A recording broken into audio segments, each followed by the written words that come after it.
Giwacho kanyo ni gino mawinjo kanyo en kotudore kod wechego mago mag pesa kod wechego mago mag experience. Mane seche moko miyo jopiny koso bedo kod geno kuom rawere ni rawere seche moko onge experience mano moromo mar mondo mi olar kom mano mar tele pacho. Kata kamano dago mar mondo mi wawinjane pach jopiny kende kaunti ma Siaya kapok waduoge studio ka. Winjane ni to Josia to wacho nang'o kotudore kod thuon wach mwatwake studio ka. Wawinjane mondi.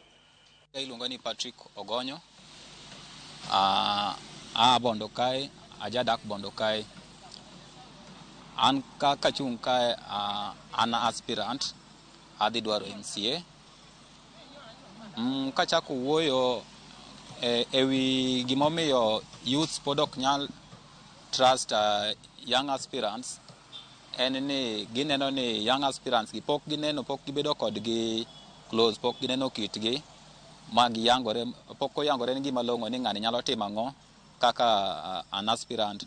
Mane momiyo yudo ka pod wan gi shida mondo mi wa convince gi mondo mi wadadho gi mondo ging'i kodwa. To mano aneno ka nyalo miyo wadhi kuma bor nikech an awuon an gi lekna mar gina tayo ji maber. To mano ok nyal ng'eyo kapok ayudo thuolo mar timo kamano. Koro akwayo mana youth ni mondo gibed gi yie gi youth wetegi mondo gimoro amora ma wadhi timo mbele watim gi kanyakla, nikech iwacho ga ni ji telo ga dichiel.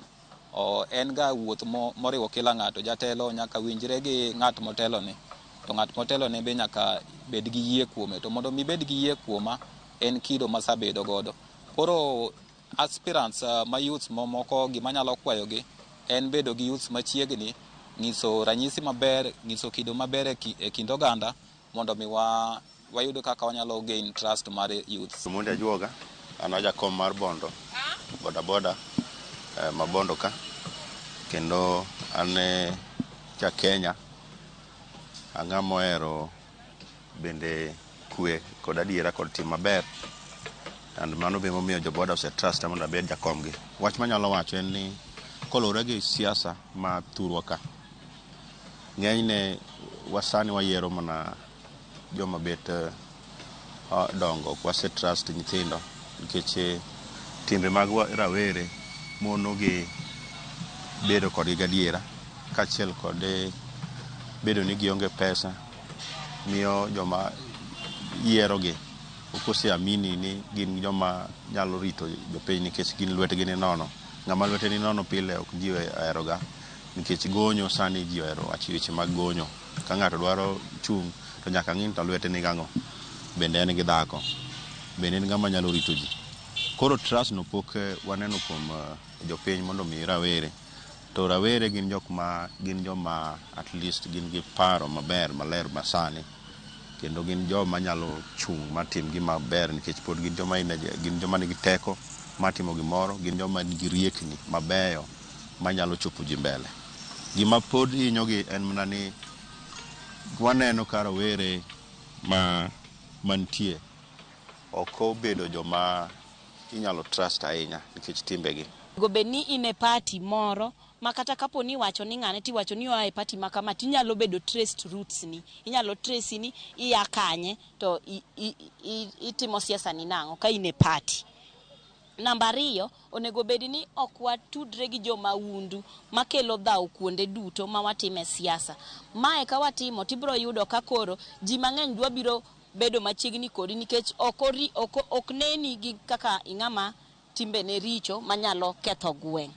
Namba 3, onego bedi ni wagoyo siasa maler. Kik wago siasa mar ayany, kik wago siasa mar luongo nying ji, kik wago siasa mar agoko, kik wago siasa mar ng'iyo ni wadwa yudo pesa mang'eny e siasa. Ka wagoyo siasa kata kwa dwa bedo jotelo, nyaka wanyis kido mar ratiro manyiso ni yani wan kwa biro goyo siasa to siasa wa gin issue based. Wawacho ni piny dhi kama to nego bed ni dhi kama e yo maber matimre. Nego bed ni wan mokwongo, wan mwatelo mbele, to wawacho ni wan ema nonegwa mang'eny Gen Z demonstration. But koro sani wane monego bed ni wakelo kweno, nikech kata wago mana siasa kiny wan gi Kenya monego bed ni dong'. Koro gi an kopenja da wach ni wabed joma oluoro katiba, wabed joma timo gik moko e yor ler, kendo wabed joma timo gik moko e yor hera, lakini wabed joma chung' motegno ka gimoro rach to wakwero.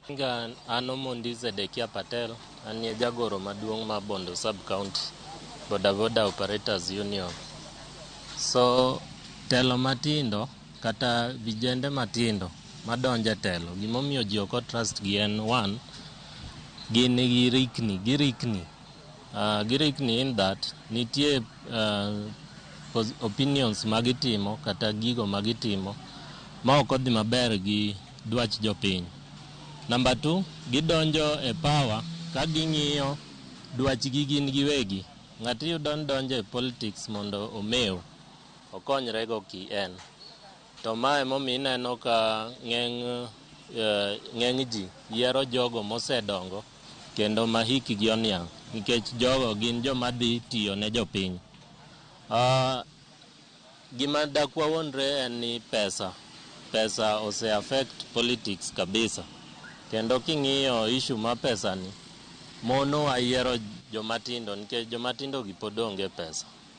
King'iyo jomadongo gin gi pesa nikech gisetiyo kuonde mopogre opogre, koro ginya deliver ne jopiny, then gin gi pesa ma ginya campaign go. So king'iyo kata presidential candidate requirements en ni nyaka ibed gi at least close to 40 billion, 4 billion ma budget mar presidential candidate.